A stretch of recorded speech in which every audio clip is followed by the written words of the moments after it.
What was the scariest, most chilling? I have a bad feeling about this experience. Story 1, I do real estate photography. One day I was alone shooting in an empty house, which is quite normal. I had this really uncomfortable feeling that I was not alone. I had already checked the whole house before I started taking photos, but I kept getting the feeling that someone else was there. The feeling was so strong that I had goosebumps and felt nauseous. I am not a small guy, but I felt like a little kid scared of the dark. I decided to recheck all the rooms to ease my mind, but I did not find anything. I checked closets, bathrooms, bedrooms, and everything else, but I was definitely the only one there. As I finished shooting the last room in the house, this feeling that someone was with me was so overwhelming that I pretty much sprinted out of the house when I took the last shot. I felt better when I got outside, but I still had an uneasy feeling. The realtor ended up pulling into the driveway as I was finishing photos of the front of the house and asked if the house cleaner did a good job. I said it looked fine to me, and she went into the house with her husband to prepare it for a showing. When I was shooting the backyard, I noticed them both out of the corner of my eye through a back window, but there was a third person with them. I was confused because they came alone without anyone else.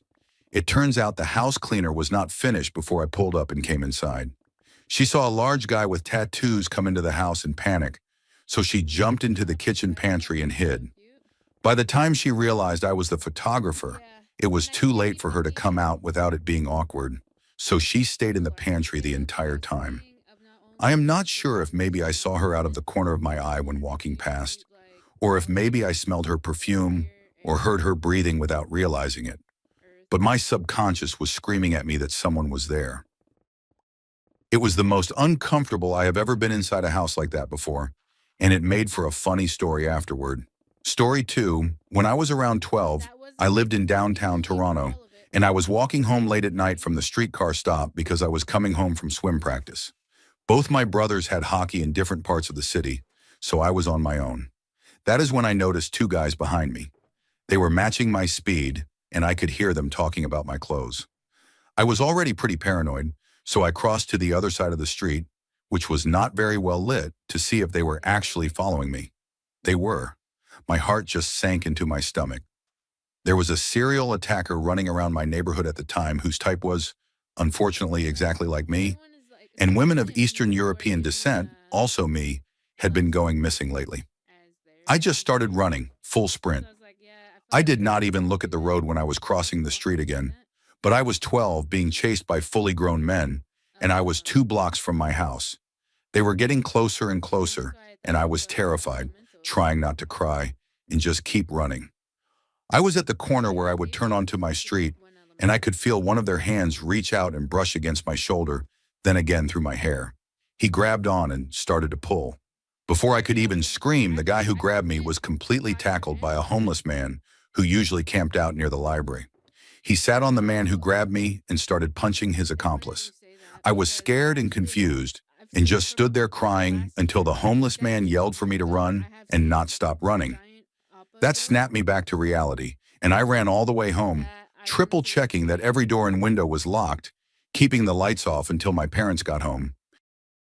We called the police, but all the officers in my neighborhood were either corrupt or incompetent, which is why the serial attacker was never caught, and nothing came of it.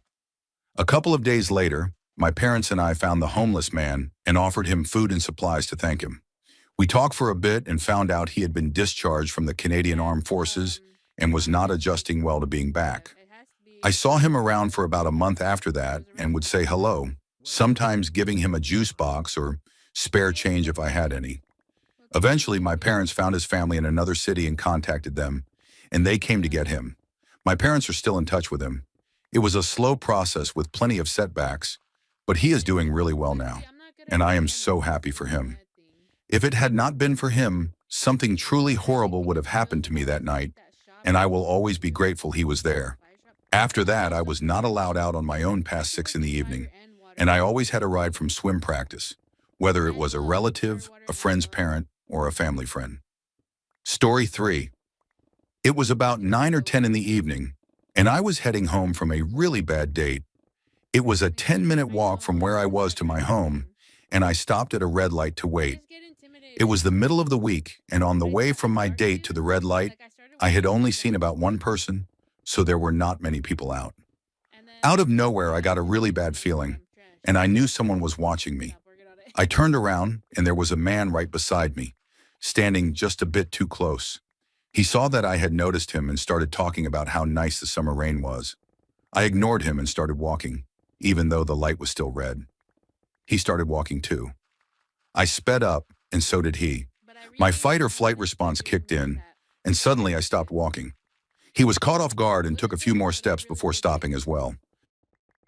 He asked why I stopped, and I almost yelled at him that I did not want to speak to him, that his behavior was freaking me out, and told him to keep walking. He started to argue, and I yelled at him to just go. He began walking slowly, and I stood still, watching him as he moved away. The feeling in my stomach did not go away. It actually got worse. He stopped near a bus stop, and for a moment I felt relieved, thinking he was waiting for the bus. Right next to the bus stop, though, was a dark alley, and behind it was an even darker parking lot. He kept staring at me, waiting.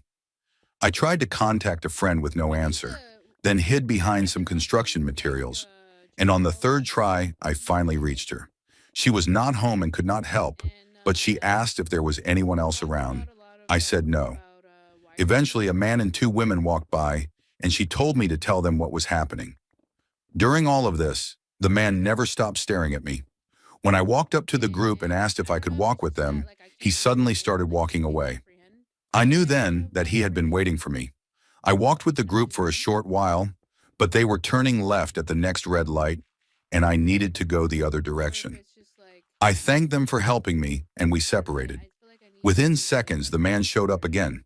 I froze completely, but thankfully the group noticed and ran back to me. When the man saw them, he turned around and walked away. They walked me all the way to my doorstep, and I thanked them over and over again. I am completely certain that he planned to do something terrible to me that night, and I am forever grateful to those three strangers who may have saved my life. Story 4. I lived in South Africa, where home invasions were often extremely brutal. I grew up on a plot of land and lived in a flat adjacent to the main house. One night, I woke up randomly around 2 in the morning with a strong, tingling feeling that something was not right. I opened my flat door to look outside and see if anything was going on, but the feeling did not go away, so I decided to get dressed and do a walk around the garden. Before leaving my flat, something told me to peek through the door, and when I did, I saw a man walking around the house. I immediately called my sister, who lived in the main house, but there was no answer. I then called my stepmother, and after a while my sister answered, which already felt strange. I told her to wake up immediately and check the house, making sure all the doors and windows were closed because there was someone in the garden. She kept trying to dismiss it and even said she would unlock the house door so I could come inside. I told her that was a terrible idea and that I was not going outside, since burglars are usually armed and dangerous and I had nothing to protect myself with. During our call, my sister missed a breath, something that usually only happens when someone is frightened. So instinctively, I told her that if everything was all right, she should say yes twice. She only said it once. It turned out that a group of men had already made it inside the house and had a gun to her head, forcing her to convince me to leave my flat. A few seconds later, the automatic light outside my flat turned on. I told my sister it was okay and that I was going back to sleep. Then I immediately called the police and the neighborhood watch, which took the longest 30 minutes of my life to arrive. When I finally saw the police lights outside, I had to make a 100-meter dash to the gate to open it for them. I explained everything that had happened, and we began investigating the property together. We walked the perimeter until we found where the men had entered, then went inside the house, which was completely trashed. When we reached the main room, there was a blanket covering the bed. I pulled it off and found my entire family underneath, tied up, terrified, and partially unclothed, including my 1-year-old niece. If it had not been for my instincts, they would not have hesitated to kill me and possibly do worse to my family. They had already poisoned my dogs. To this day, I believe something was watching over me that night. Story 5. After I graduated high school, I worked at a video rental store in a strip mall in a small town. We stayed open late, and after 9 o'clock in the evening, all the other businesses in the strip were closed, leaving the entire area dark except for my store, which was lit up like a beacon. Because the store was struggling financially, during the last 2 hours of the shift, the closing employee worked alone. I was always afraid someone would try to rob us. I was a 19-year-old girl, and it would have been incredibly easy for someone to target me, but I just kept going to work. There were apartments behind the store, so we had regular customers we were very familiar with who often cut through the parking lot to get to different places in the mall. It was common for them to wave, come in to say hello, or casually browse, and the atmosphere was usually relaxed. One night, I was closing the store alone, counting the tills and cleaning up. When I walked toward the front, I saw two male regulars standing outside the locked entrance. They were smiling, waving, and mouthing greetings. I waved back and continued working. I noticed they were not leaving, just standing there talking right outside the door. When it was time for me to leave, all my work was done, and it had been about 30 minutes. I checked the cameras and saw them still hanging around in the parking lot, surrounded by closed businesses. It was around 11:30 at night, and everything was shut down. Even though I recognized them, I would have had to walk past them to reach my car, and something did not feel right. I decided to play it safe and called my boyfriend, who is now my husband, and told him I had a strange feeling and asked if he could come so I could get to my car safely. As soon as he arrived, he got out, greeted the two men, and waited for me. The men immediately turned around and walked toward the apartments behind the store. I thought it was odd, but I went home and tried not to think about it.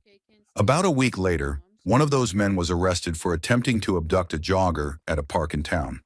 When he was caught, he had rope, duct tape, and a knife in his bag, and it became major news. It also came out that he had previously been arrested years earlier for burning down a historical cabin. The man he had been with that night was a registered S offender. It has been about 15 years since then, and I still shudder to think about what could have happened if I had ignored that feeling in the back of my mind. Story 6. It was the day before my wedding, and I went for a walk around my very safe neighborhood. I had my headphones in with the music playing loudly. There were cars parked here and there along the long street, and the houses in the neighborhood sat on relatively large plots of land, leaving noticeable space between them. About halfway down the street, I passed a car that had been parked for at least the 5 minutes it had taken me to get there. As I walked by, I noticed there were 4, maybe 5 males inside who looked to be in their early 20s. I did not think much of it at the time.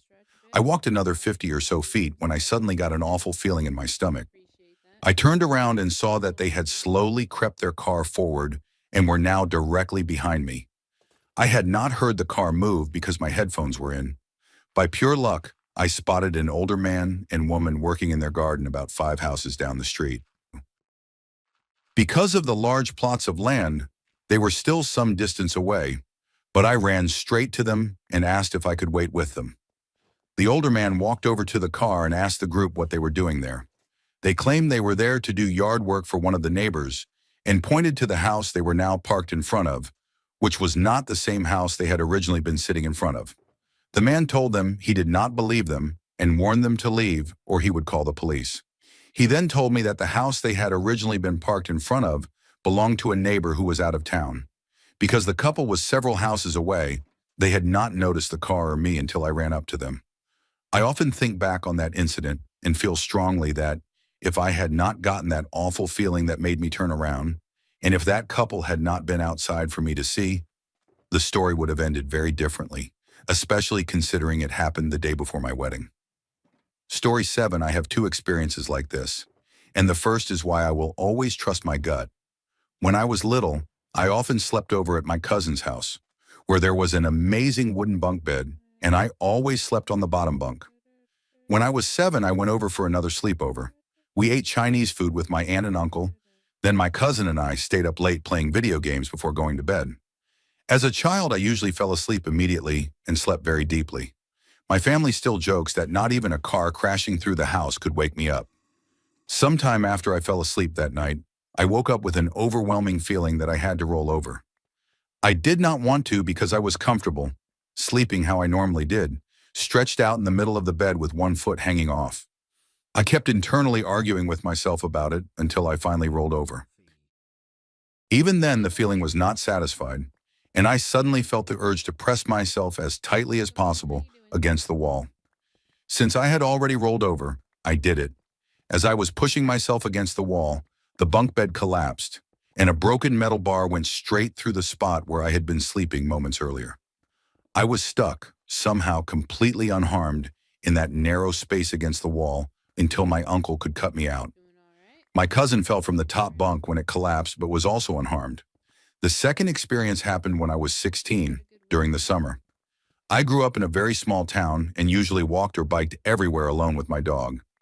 I had the day off from work, so I grabbed a book and walked with my dog, a Labrador, about 4 miles to one of my favorite lakes. I laid on the beach to read and tan, while my dog played in the water. After a few hours, I noticed a rowdy group of guys, one of whom looked familiar. It was a weekday, so aside from me, my dog, a fisherman at the landing, and this group, there was no one else around. I tried to ignore them, but I noticed they kept looking at me and whispering to each other. My dog, who usually stayed in the water the entire time, suddenly came over and laid down between me and the group. I got a bad feeling and decided to cut my day short. I packed up and started walking away as if nothing was wrong, and the group began to follow me. My dog was clearly distressed, constantly looking back and growling. The group grew louder behind me and somehow kept pace with me, even though I am a fast walker, which told me it was intentional. Knowing it was the middle of the week and help would be scarce, I tried to think of a way out. I focused on the one guy who looked familiar, and suddenly it clicked that I knew him. I spun around, addressed him by name, and told him I used to change his diapers, which caused his friends to burst out laughing. I allowed them to get close enough to talk while I asked him about his family and his brother, trying to keep control of the situation. When they asked what I was doing that day, I lied and said my brother was just up the road and I was on my way to meet him. I added that I would slow down and let them walk ahead because my dog seemed uneasy, lying again and saying she had been abused by a man and did not trust men. They said they were heading back to the beach, turned around, and left. About 1 year later, I heard about a horrific murder in the next town over. That same boy and his friends had broken into his 75-year-old grandfather's home, robbed him, and brutally killed him. The boy I recognized was 14 at the time, and the friends with him were between 16 and 23 years old. I do not know what they planned to do to me that day, but because of that moment, I have always trusted my gut, and I always will. Story 8. Nothing bad actually happened, but I was around 12 or 13 and taking horse riding lessons. I was usually in a group with 2 other girls, but that week neither of them showed up, which did not seem like a big issue. There was a new male instructor assigned to teach my lesson. Instead of using the usual riding ring near the stables, he took me to one about 5 minutes away on horseback, up on a hill surrounded by trees. I thought it was a bit odd since the regular ring was available. While we were riding up, he asked if I had a boyfriend, if I liked boys, and if I liked other boys my age. I was very shy back then and simply said I did not have a boyfriend and avoided answering the rest. When we arrived at the ring, he focused on my stirrups, saying they were not adjusted correctly, and even though I was experienced and knew they were fine, he kept readjusting them, touching my thighs more than necessary, while explaining how they were supposed to be positioned. Normally, that kind of contact is not unusual in horse riding, but I had a bad feeling, and I must have looked uncomfortable or too quiet because he said that I could tell him anything, and that anything that happened up there would be our secret. Then he asked me about boys again. I told him the stirrups were fine and that I was ready to start the lesson. This may sound unbelievable, but at that exact moment, the horse I was riding, usually a stubborn old animal who barely wanted to move, stomped his foot, took off, and started walking around the ring calmly, behaving perfectly for the entire lesson. On the walk back down to the stables, the horse kept stopping whenever the instructor got too close and gave small warning air bites when he did. Story 9. I was exploring an abandoned building with 2 friends when I was 15 or 16. It was a place we went to fairly often, so we knew most of the layout well and had a solid mental map of the main building and the smaller one nearby. One floor we had never explored was the basement. We knew a fire had started down there about a year earlier, and that it was probably dangerous, but this time I had brought my father's tactical flashlight, which was extremely bright, and decided it was finally time. We made our way to the main stairwell leading to the basement, and about halfway down I suddenly got goosebumps all over my body. My hands started shaking, and I felt like I could not breathe. I knew deep down that if we took even one more step, something terrible would happen, even though I did not know what. I told my friends exactly how I felt, and we trusted my instincts and turned back. The problem was that there was no direct exit from where we were, so we had to go up and down multiple floors just to make our way out. The bad feeling did not fade, and as we moved through the building, I started hearing footsteps from the floor above us, the same one we had just left, along with banging noises. I was absolutely terrified, but one of my friends managed to calm me down and helped guide us quickly through the more dangerous corridors, and we ran out of the building. As we left, I saw someone watching us from one of the windows, a man who looked like someone struggling heavily with substance use and clearly unhappy about being disturbed. About 6 months later, a different friend visited the building and said it reeked of human waste and that someone was definitely living there, but he refused to say anything more. We have all agreed to pretend it never happened, and now the only thing we worry about is whether we may have been exposed to asbestos, since the building was old and under construction when it caught fire. Story 10. A few years ago, I was coming back late at night on the Long Island Railroad from New York City. I got to my station and was waiting for my father to pick me up when a man approached me. He was a white male, well-groomed, well-dressed, and looked to be in his early to mid-40s. He tried to shake my hand and started talking to me. I do not remember exactly what he said because I was caught off guard, but the conversation seemed to be heading toward asking me for a favor. Within about 30 seconds, my father pulled up, and the man stopped mid-sentence and walked away without another word. Once I got in the car, my father told me the man was likely trying to lure me somewhere away from the front of the station, either to rob me or do something worse, possibly with help from others. I took it as a life lesson and never forgot it.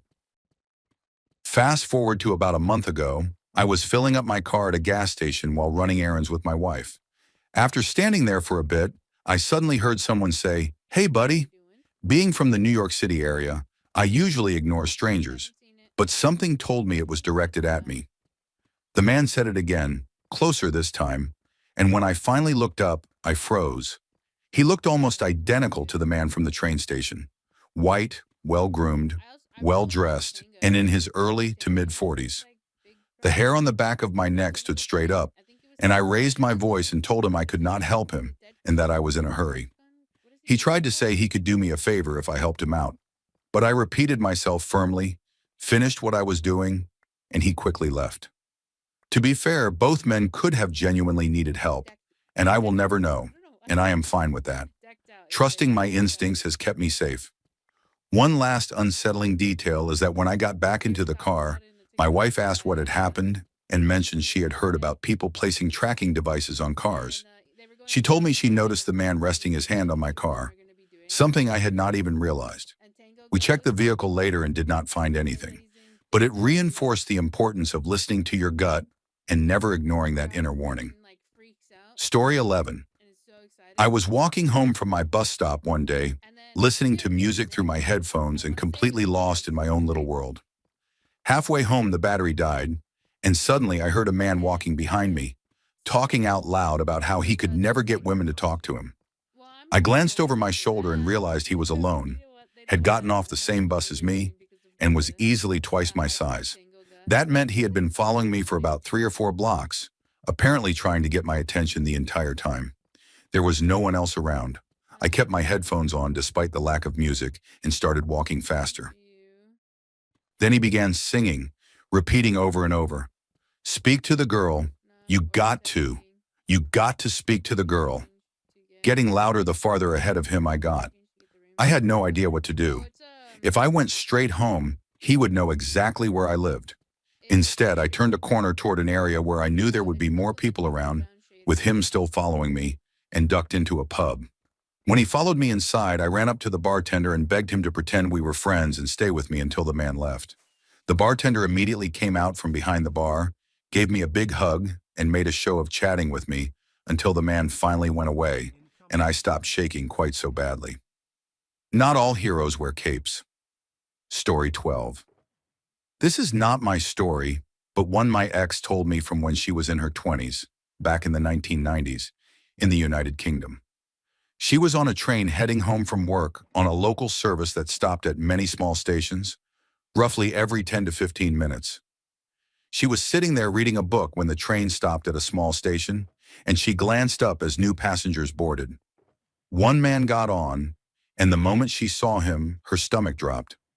She described him as the most ordinary-looking man imaginable, a slightly overweight white man of average height in his late 40s or early 50s. But there was an overwhelming sense of danger about him. She remembers silently begging that he would not sit near her, but he sat directly beside her. He was completely unremarkable in appearance, yet her instincts were screaming at her to run. A few stops later, two younger men boarded the train and sat directly across from her and the older man. Almost immediately, they started harassing her, trying to get her attention, which she ignored. They grew louder and more aggressive, and she became increasingly uncomfortable, but was too afraid to squeeze past the older man to move seats. As the situation escalated, she heard an annoyed sigh from the man beside her, and then he spoke. He calmly told the two young men to be quiet. They immediately turned their attention toward him, insulting him, but he simply stared at them. They became quieter and quieter until one of them asked what he was looking at, and the older man replied with a single word, "You." She said her blood ran cold at that moment. He never raised his voice, threatened them, or acted violently. Yet his presence was deeply intimidating. The two young men fell completely silent and got off at the very next stop. My ex turned to thank the man for stepping in, which she later realized was a mistake. He turned toward her, slowly looked her up and down, and she felt like prey being evaluated. Whatever he was considering, she failed whatever test he had in mind. He turned back to face forward and never said a word to her. A few stops later, she got off the train, convinced he would follow her. She had a 20-minute walk home and said it was the longest walk of her life, but she made it home safely and never saw him again. Story 13. To be clear, I am not a believer in the paranormal at all, and I would not even call myself a skeptic, because I simply do not believe in that kind of thing. That said, there is an old abandoned mental institution in my hometown that is somewhat infamous for being featured in ghost hunting shows, mostly online ones. Growing up there, you hear countless stories about it, and naturally, as teenagers, my friends and I decided to go explore it. It is a large plantation-style building with 4 stories if you count the basement, sitting alone in a field at the end of a long road lined with creepy trees and no streetlights, straight out of a horror movie. We went there multiple times and nothing ever happened. We would walk around, explore, and eventually leave, completely uneventful, except for the last time. On roughly our 10th visit, every single person in our group felt something was wrong the moment we stepped onto the road and looked down it into the darkness. We walked about 100 yards to the first gate when I finally said that something felt off. I felt genuine fear, like there was something intensely evil waiting at the end of that road, like someone was watching us from the darkness. Every single one of my friends admitted they felt the same way. We immediately turned around and left.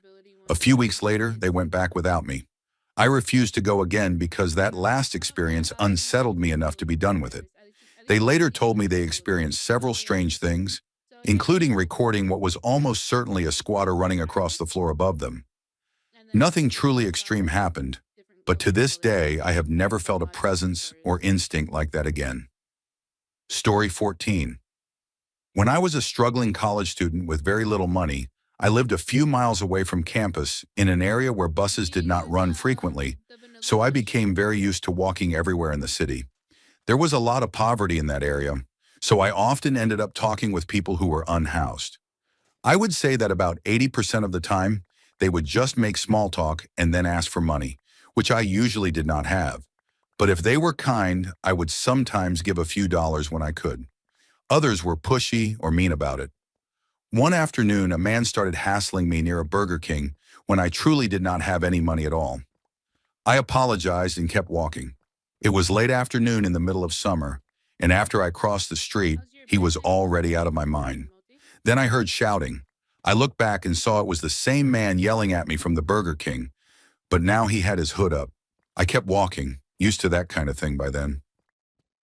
As I continued, I suddenly got this intense, anxious feeling and thought I needed to get to campus immediately, where it was well lit and felt safer. I glanced over my shoulder a few times and did not see him, so I told myself I was overreacting, but I still picked up my pace. I went out of my way to reach campus, even though I did not need to be there. After walking about 30 yards onto campus property, I turned around and saw the man standing exactly where I had stepped onto campus, staring straight at me. He was perfectly framed between the trees, hands in his hoodie pockets, with the hood pulled tight so I could not see his face. Story 15. My experience happened many years ago on a blind date. A former friend, without asking, set me up with a firefighter who worked with her boyfriend. I agreed to meet him at a familiar, busy sports bar type restaurant, a place I could afford since I always paid my own way. When we were introduced, I immediately felt uneasy because he was very intimidating, and that is not something that normally affects me. That was the first warning sign, but I ignored it and decided not to judge him too quickly, even though instinctively I knew better. As we talked, he told me he was separated, had 2 children, and was in the process of divorcing. That alone did not bother me. Then he told me his wife had a restraining order against him. At that point, the warning signs were everywhere. He went on to explain that it was her fault he had hurt her because she had made him angry. Our food had not even arrived yet, and I wanted to leave immediately, but I was afraid that if I did, he would follow me out to the parking lot. I stayed, listened, and made it clear that I had to be at work very early the next morning. He told me I was such a good listener and that he wished more women were like me. What I really wanted to say was that he terrified me and I wanted to stay alive. When it was time to leave, I declined his offer to walk me to my car. Thankfully, I had parked close to the restaurant while he was parked much farther away. I had not even pulled out of my parking space when he texted me asking for another date. I did not respond. He continued texting me throughout the next day while I was at work.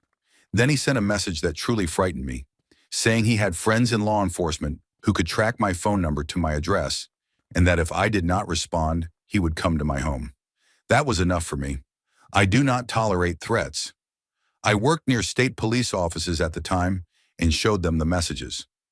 I also contacted my phone provider and had my number changed immediately. Story 16. I was working on a turtle conservation project in Cyprus several years ago on a remote beach in the middle of the night. One of the nests had started hatching, and all the baby turtles were collected into a bucket.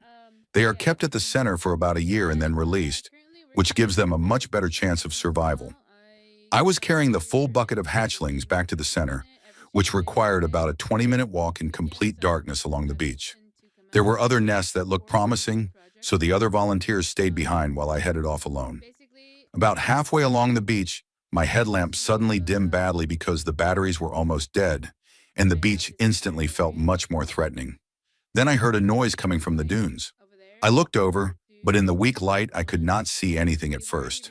Then a pair of bright glowing eyes appeared at the top of a dune. I could see the outline of the dune against the stars, but not the body attached to the eyes.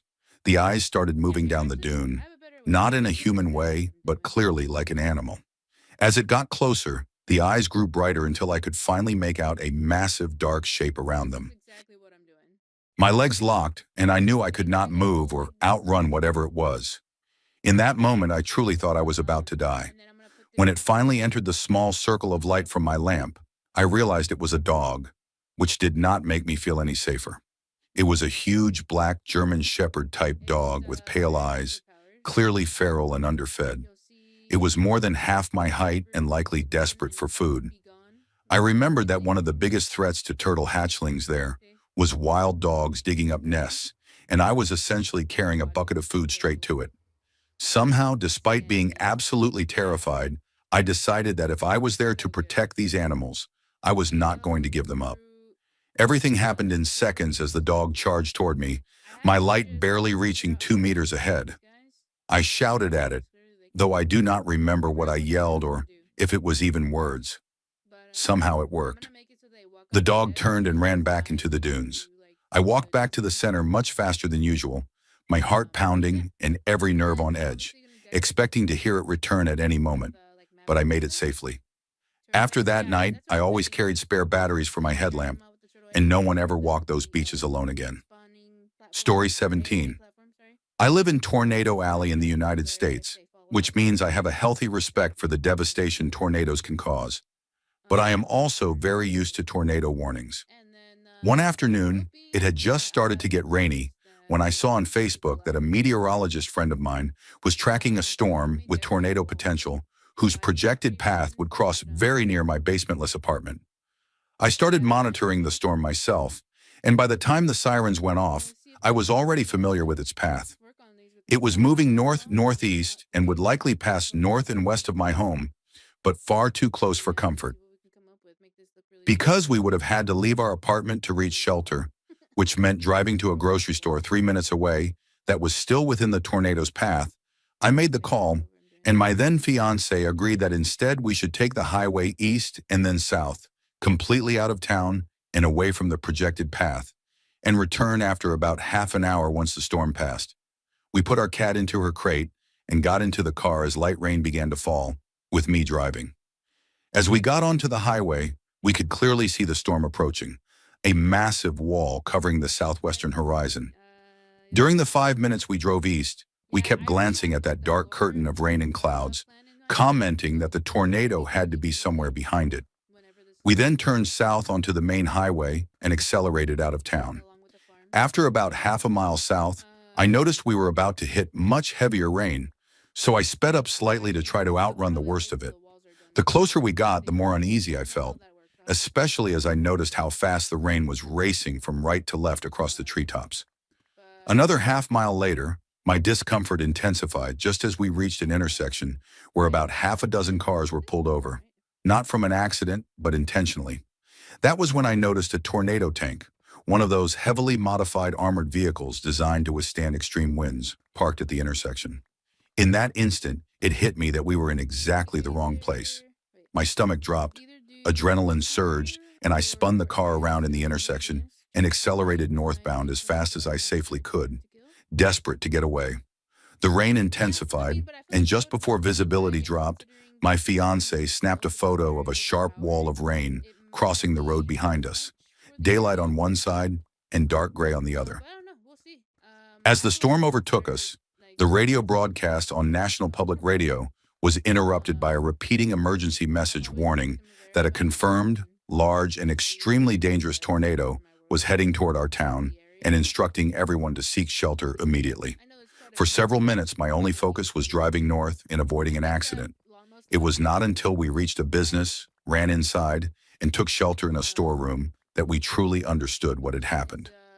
As we left our apartment, the tornado had abruptly changed direction, veering almost due east instead of continuing north on the west side of town. By heading southeast, we had unknowingly driven directly into its path. After the storm passed and we returned home, we checked the weather reports and learned the tornado had been classified as an enhanced Fujita 4 with a footprint nearly a mile wide. That was when another realization hit me hard.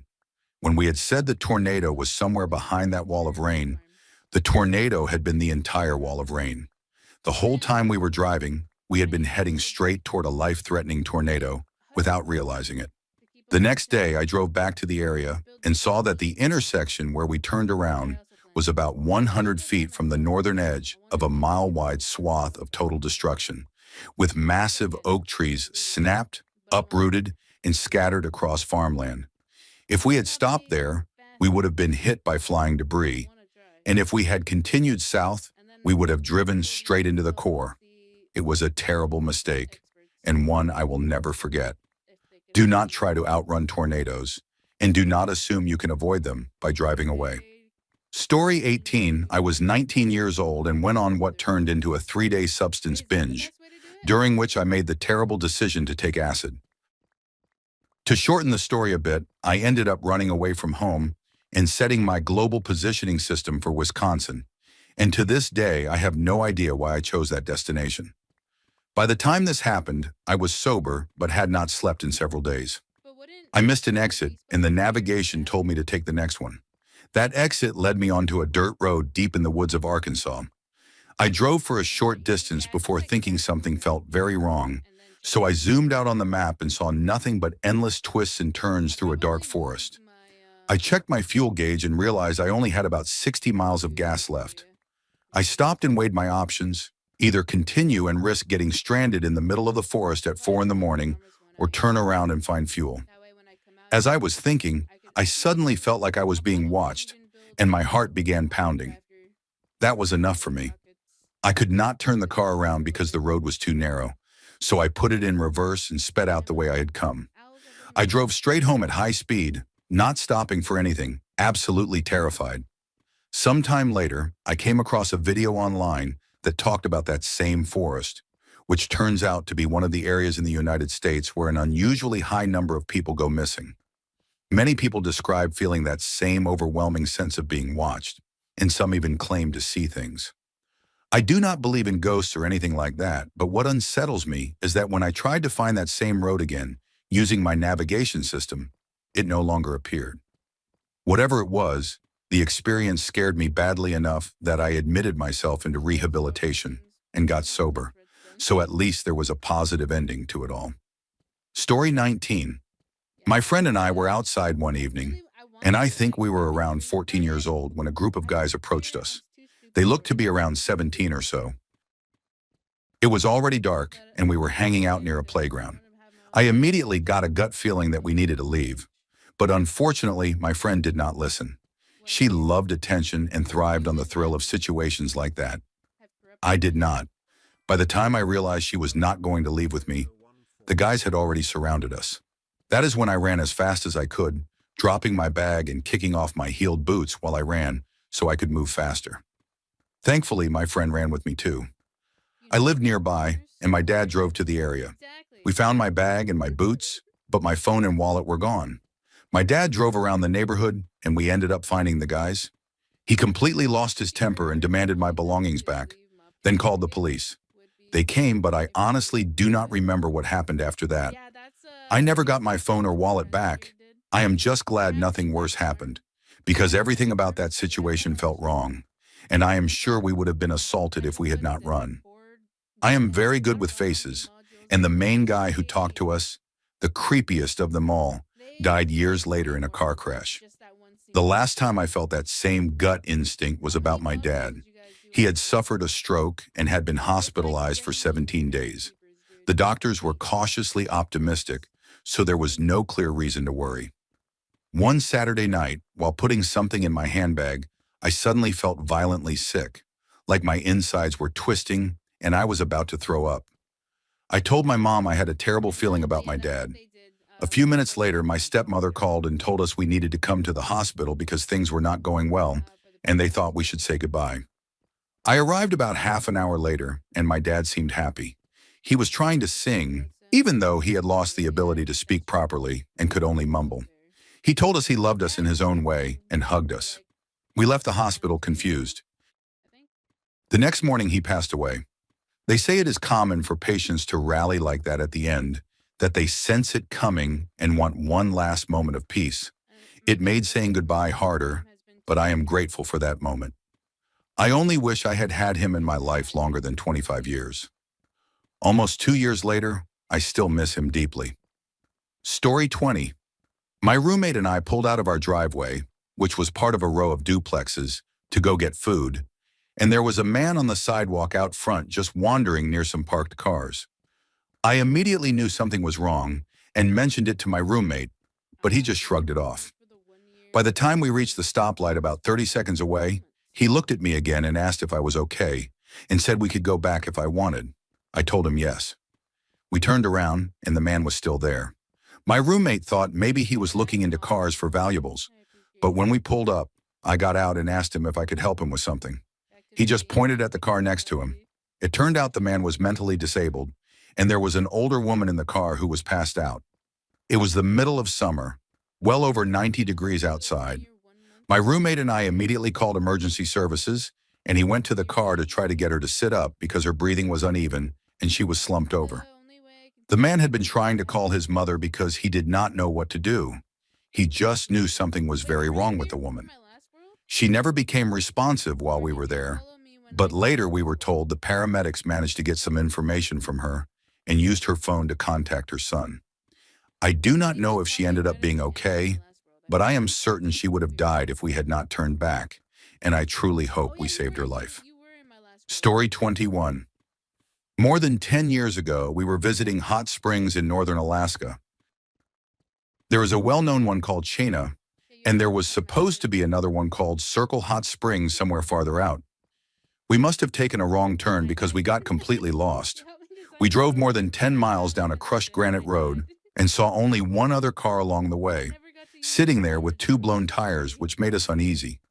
We kept going, thinking we would reach our destination soon.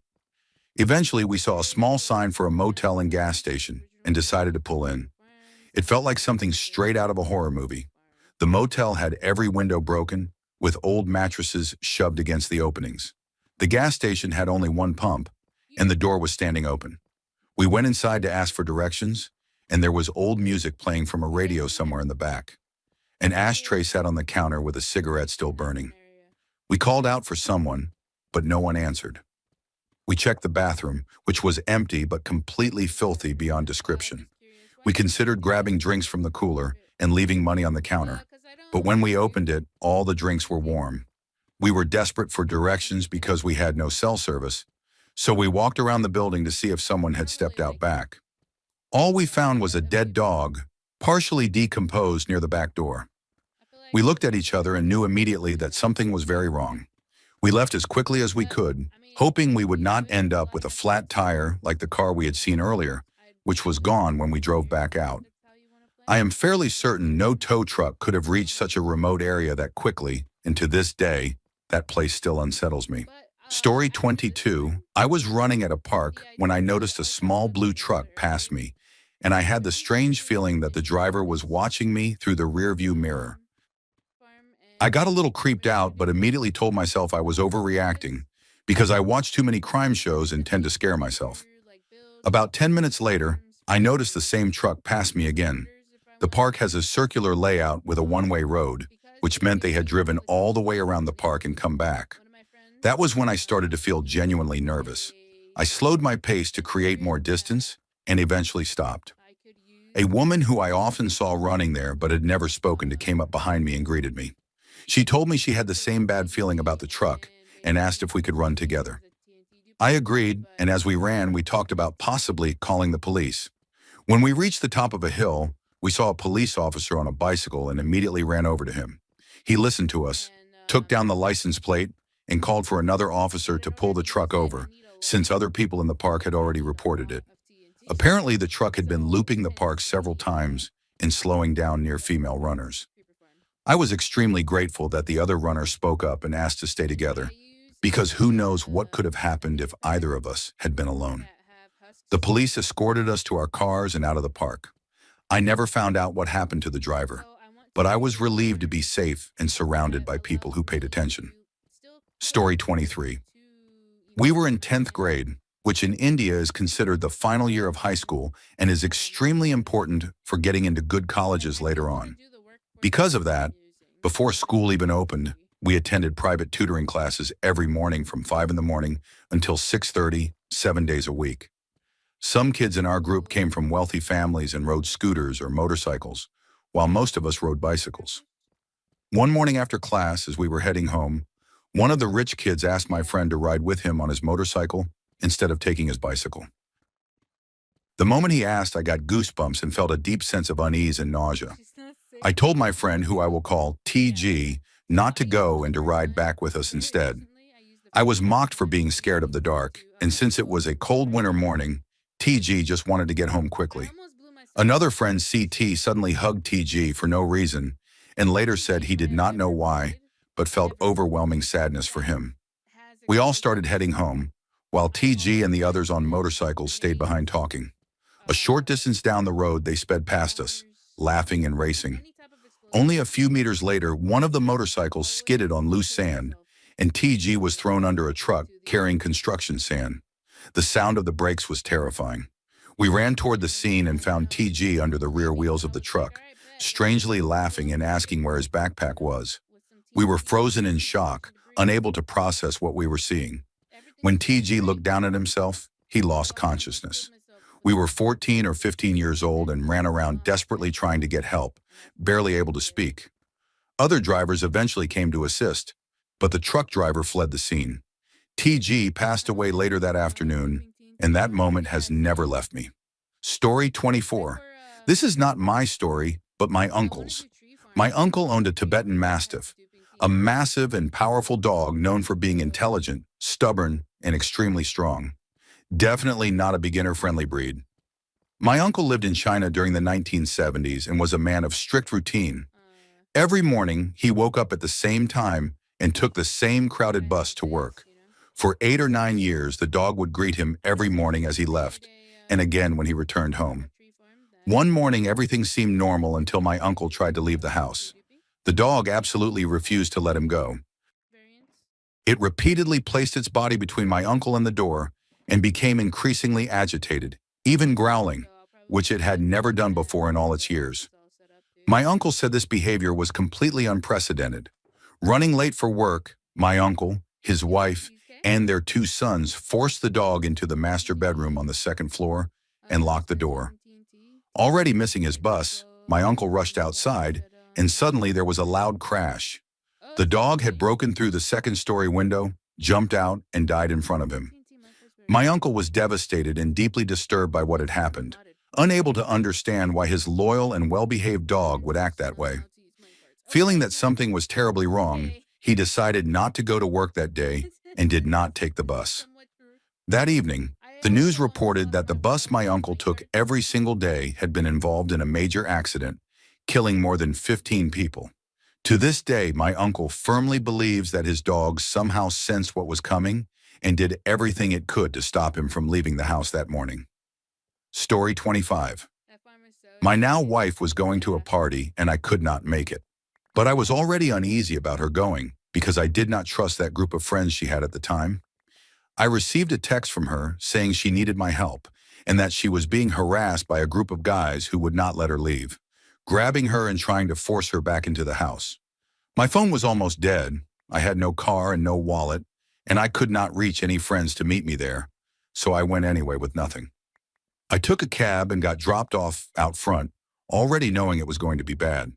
When I got inside, she had locked herself in the bathroom, and there were several guys standing outside the door talking to her. I pushed through, told her I was there, and that we were leaving, and when she opened the door and we started to walk out, one of the guys grabbed her arm and said she was not going anywhere. I hit him in the face, and he went down hard, bleeding badly from the nose. That was my first mistake. One of his friends stepped up, challenging me, and instead of doing what I should have done and just getting out of there, I stood my ground, bumping chests and telling them to leave and take their friends with them. After a tense back and forth, they eventually left. The next mistake was staying. I had no phone, no money, and her phone had been taken. One of her friends apologized and insisted we stay while she called a cab, which she never actually did. About an hour later, around 8 guys showed up looking for me. We tried to run, made it through a side gate, and suddenly they were all around us. My wife was running ahead when one of them went after her. I chased him, grabbed him when he grabbed her, and he pulled out a baton and struck me in the ribs. I took it from him, and after that, I do not remember what happened. I woke up from a coma a week later with my ear reattached, stab wounds in my back, several broken ribs, dozens of fractures in my face, a shattered jaw, and a broken eye socket. Over the next 6 years, I had to undergo multiple reconstructive surgeries. I was later told that my wife ran to the nearest house, banged on the door, and the husband came out and helped me before the police arrived. The police did not even call an ambulance at first. I was unconscious, and the people at the party claimed I had been drunk and abusive. My wife had to beg them to call for medical help, insisting I had not been drinking. I had to save tens of thousands of dollars for surgery because proper jaw function was considered elective. I had to work nonstop to afford it by the time I was 20. Story 26. A few years ago, I went out to bars with 2 friends, 1 woman and 1 man. At the first bar, we noticed 2 guys who seemed to be together. They looked at me but did not approach, and I did not think much of it. We left for another bar, and as we walked in, We saw the same two guys walking past outside, not entering. About an hour later, we went to a third bar, and one of those guys approached me and offered to buy me a drink. I watched the bartender make it and drank it, and nothing seemed wrong. Shortly after, a couple of girls appeared and joined us, apparently part of the same friend group.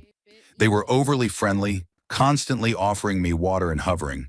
The guy asked for my number, and I gave it to him, planning to block him later if needed. He then told me that one of his friends had been watching me at the previous bar, so he would know where I was. That immediately made me uncomfortable.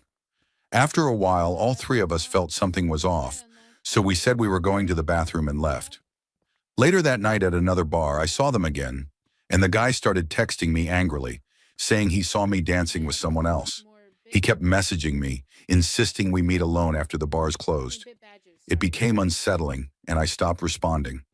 About a week later, I went to lunch with my mother and sister, and one of the women from that same group was working at the restaurant. She came to take our drink order and then never returned.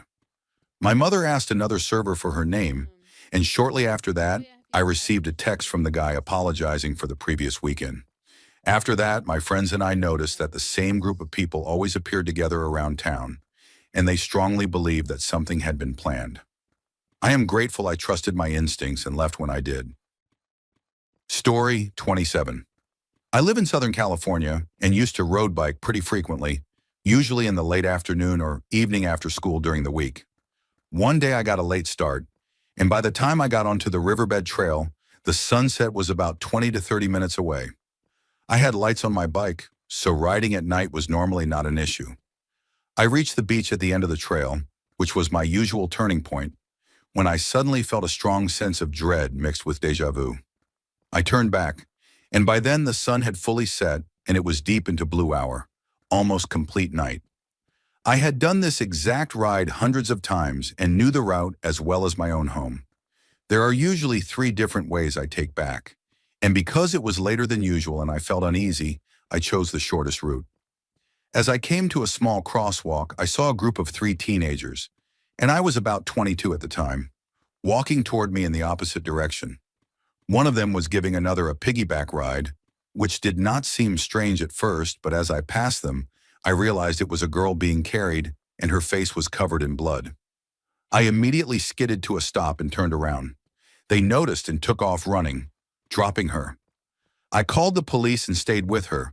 She was badly injured, and it was clear she had been severely beaten and was being taken somewhere against her will. The trail had been unusually empty that day, and if I had chosen a different route or left at my normal time, I do not know what would have happened to her. Story 28. When I was around 9 years old, my family traveled to South America to visit relatives. We stayed at my aunt's house, which was a few streets away from my grandmother's. One evening, while everyone else was at my grandmother's house, I was alone at my aunt's watching television. It got dark and I became scared, so I decided to walk to my grandmother's. As I was walking alone, I noticed a white van driving beside me but never passing. It was unsettling that the van was moving at the same pace I was walking, but I was too afraid to turn around and just kept going. Suddenly, the van stopped and someone got out. I finally looked back and saw a bald man, around 45 years old, wearing a white shirt and jeans, walking toward me. I crossed the street to see if he would follow, and he crossed as well. Then I walked between 2 cars parked bumper to bumper, almost getting stuck because they were so close together, thinking that if he followed me through there, it would confirm I was in danger. He did. When he noticed I was panicking, he sped up and got very close, about 2 meters behind me. I stopped pretending I had not noticed him and started running, and he ran after me. About 10 seconds later, I saw a small neighborhood shop that was still open and ran inside as fast as I could. The owner knew my grandmother and helped me call for someone to come get me. More than 20 years later, I still remember exactly what that man looked like. Story 29. A few years back, one of my favorite places for late-night walks was the local cemetery. There was something peaceful and surreal about walking through it at night, and I always had my dogs with me. I had experienced a few strange encounters there before, mostly random cars slowly following me that had no real reason to be there so late. One particular night, around 2 in the morning, I was walking there in the middle of winter while snow was falling heavily. The cemetery had winding paths and trees and looked almost beautiful under the snow. When I reached the top of a hill, I noticed a fairly large black object on the side of the road. I immediately felt uneasy as I tried to figure out what it was. As I got closer, I realized it was a coffin.